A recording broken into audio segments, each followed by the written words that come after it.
Hello students, अपने subject पढ़ रहे हैं GPP 211 fundamentals of plant breeding. Last video के अंदर अपने टॉपिक शुरू किया था सिलेक्शन। ठीक है कि सिलेक्शन के द्वारा अपने कैसे सेल्फ पॉलिनेटेड क्रॉप की न्यू वैरायटी डेवलप कर सकते हैं। तो सिलेक्शन के अंदर भी दो मेथड है इसके, एक तो मास सिलेक्शन जिसे अपने हिंदी में कहते हैं स्मूथ चेन, एंड सेकंड था प्योर लाइन सिलेक्शन।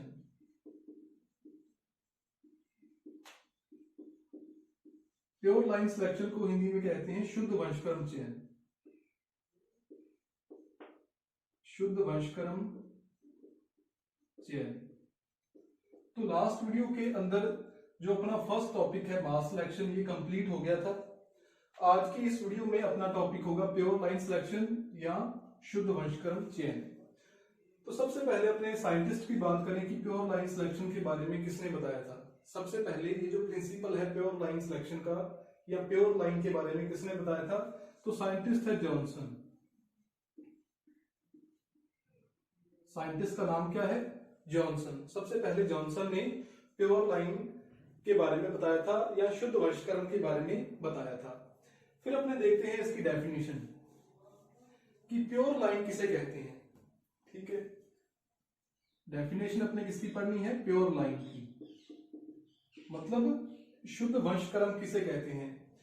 जो सेल्फ पॉलिनेटेड क्रॉप होती हैं। अपने किसके बारे में पढ़ रहे हैं? स्वपरागित फसलों के बारे में, सेल्फ पॉलिनेटेड क्रॉप के बारे में। जो सेल्फ पॉलिनेटेड क्रॉप होती हैं, कौन सी क्रॉप? सेल्फ पॉलिनेटेड क्रॉप मतलब स्वपरागित फसलें। सेल्फ पॉलिनेटेड क्रॉप के जो होमोजाइगस प्लांट होते हैं, होमोजाइगस प्लांट होते हैं मतलब समयुग्मजी पौधे होते हैं। इन होमोजाइगस प्लांट की जो संततियां होती हैं या प्रोजेनी होती हैं, इनकी जो संतति होती है या जो प्रोजेनी होती है, उस प्रोजेनी को ही अपने क्या बोलते हैं? प्योर लाइन या शुद्ध वंशक्रम कहते हैं। ठीक है कि प्योर लाइन किसे कहते हैं? कि जो स्वपरागित फसल होती है उसका जो समयुग्मजी पौधा होता है उसकी संतति को अपने शुद्ध वंशक्रम कहते हैं, या सेल्फ पॉलिनेटेड क्रॉप का जो होमोजाइगस प्लांट है उस होमोजाइगस प्लांट की जो प्रोजेनी होती है उसे अपने क्या बोलते हैं? प्योर लाइन कहते हैं। फिर अपने समझते हैं इसका जो प्रोसेस होता है ब्रीडिंग मेथड। इसमें आपने एक बात और भी याद रखनी है कि जो प्योर लाइन प्लांट होते हैं मतलब जो होमोजाइगस प्लांट की प्रोजेनी होती हैं, उन सभी का जो जीनोटाइप होता है, जो जीन प्रारूप होता है या जीनोटाइप होता है, वो सभी का जीनोटाइप क्या होता है? एक जैसा ही होता है, समान होता है। तो सभी का जीनोटाइप एक जैसा ही होता है, तो इसी कारण इनके अंदर जो वेरिएशंस हैं वो क्या होती हैं? एब्सेंट होती हैं। ठीक है, विविधता क्या होती है? इनमें अनुपस्थित होती है। यदि वेरिएशंस प्रेजेंट भी हैं तो उसका कारण जो एनवायरमेंटल फैक्टर हो सकते हैं, वातावरणीय कारक हो सकते हैं, जीन नहीं हो सकती, क्योंकि सभी का जीनोटाइप तो क्या है? सेम है। इसलिए वहां पर वेरिएशन एब्सेंट होगी। यदि हुई भी तो उसका कारण क्या होगा? वातावरणीय कारक या एनवायरमेंटल फैक्टर। ठीक है, नेक्स्ट अपने इसमें समझते हैं इसका प्रोसीजर।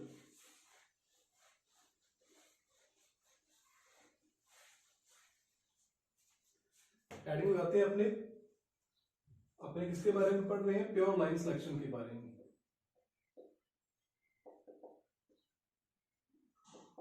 अब अपने पढ़ते हैं इसका प्रोसीजर कि कैसे अपने प्योर लाइन सिलेक्शन के द्वारा एक न्यू वैरायटी डेवलप कर सकते हैं। तो देखिए, सबसे पहले मान लो अपने पास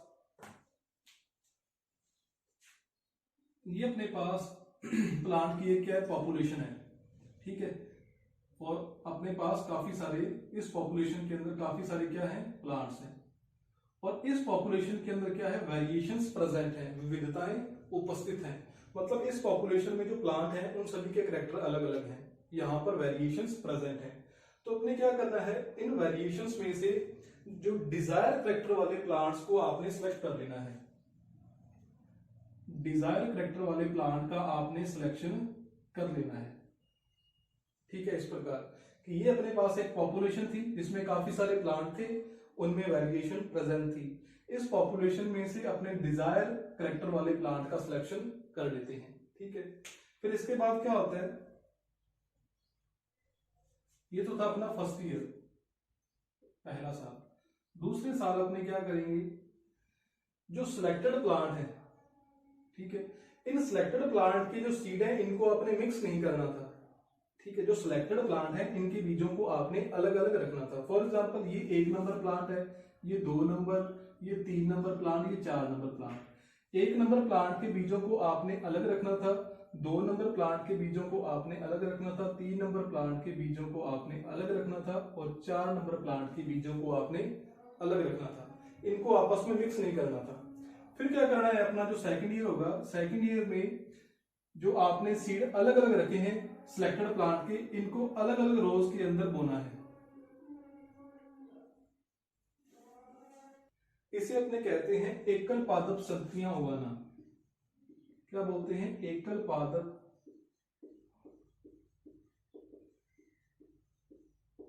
संततियां उगाना, या इसे इंग्लिश में अपने बोलेंगे इंडिविजुअल प्लांट प्रोजेनी ग्रो करवाना। ठीक है, मतलब कि जो एक प्लांट के जो बीज थे उनको अपने एक ही क्यारी के अंदर या रोज के अंदर बोना है। ठीक है, ये अपने क्यों करते हैं, अपने एकल पादप संततियां या इंडिविजुअल प्लांट प्रोजेनी ग्रो क्यों करवाई हैं, अपने प्रोजेनी का टेस्ट करना है कि जो इन प्लांट की जो प्रोजेनीज हैं या संततियां हैं उनके करैक्टर किस प्रकार के हैं। फिर अपने क्या करना है, एकल पादप संततियां उगा ली, मतलब इंडिविजुअल प्लांट प्रोजेनी को आपने ग्रो करवा लिया। फिर इनमें से आपने जो बेस्ट प्रोजेनी होंगी, जो अच्छे लक्षणों वाली संततियां होंगी, उनका आपने सिलेक्शन कर लेना है। ठीक है, फिर आएगा तीसरा साल। तीसरे साल में इनका क्या करना है, इनका प्राइमरी यील्ड ट्रायल, मतलब प्रारंभिक उपज परीक्षण करना है आपने। ठीक है, कि फॉर एग्जांपल ये तो है जो अपने वाली वैरायटी है, जो अपनी संततियां थी उनके बीजों को आपने यहां पर बो लिया। ठीक है, और यहां पर जो स्टैंडर्ड वैरायटी है, ठीक है, जो मानक किस्म है, बाजार के अंदर चल रही है, बाजार के अंदर फेमस है, उसके बीजों को बोना है। और इन दोनों की आपने कंपैरेटिव स्टडी करनी है, देखना है कि जो यील्ड है या उत्पादन है वो किसका ज्यादा होगा। तो इसे अपने क्या बोलते हैं, प्राइमरी यील्ड ट्रायल। हिंदी में से अपने बोलेंगे प्रारंभिक उपज परीक्षण। प्रारंभिक उपज परीक्षण, इसके बारे में डिटेल में अपने मास सिलेक्शन या स्मूथ चेन के अंदर पढ़ा था आपने। ठीक है, तीसरे साल आपने क्या करना है, प्राइमरी यील्ड ट्रायल या प्रारंभिक उपज परीक्षण करना है, जिसमें देखना होता है कि जो यील्ड है वो किसकी ज्यादा है। ठीक है, मैंने आपको बताया था, याद रखना है, एग्जाम के अंदर पूछा जाता है कि प्राइमरी यील्ड ट्रायल कितने सालों के लिए होता है। तो प्राइमरी यील्ड ट्रायल सिर्फ और सिर्फ 1 साल के लिए ही होता है। ठीक है, अब यहां पर यदि क्या होगा कि यदि इस ट्रायल के अंदर, जिसमें अपने यील्ड को ध्यान में रख के जो कंपैरेटिव स्टडी की थी, यदि इस ट्रायल के अंदर जो अपने वाली वैरायटी है जिसे अपने डेवलप कर रहे हैं, ठीक है, वो सुपीरियर साबित होती है, वो अच्छी साबित होती है, तो फिर आएगा नेक्स्ट स्टेप। जो नेक्स्ट स्टेप है वो 3 साल के लिए होता है। ठीक है, मतलब चौथे साल से लेके छठे साल तक 3 साल के लिए होगा। और उसमें भी 3 सालों के लिए एक ट्रायल किया जाता है जिसे अपने क्या बोलते हैं, रेप्लिकेटेड यील्ड ट्रायल। जो चौथा स्टेप है वो 3 साल चलता है, उसमें ट्रायल किया जाता है, और वो ट्रायल 3 सालों तक चलते हैं, जिसे अपने बोलते हैं रेप्लिकेटेड यील्ड ट्रायल। और ये अलग अलग जगहों पर किए जाते हैं, मल्टी लोकेशंस पर किए जाते हैं। ठीक है, इसमें भी क्या है कि ये फॉर एग्जांपल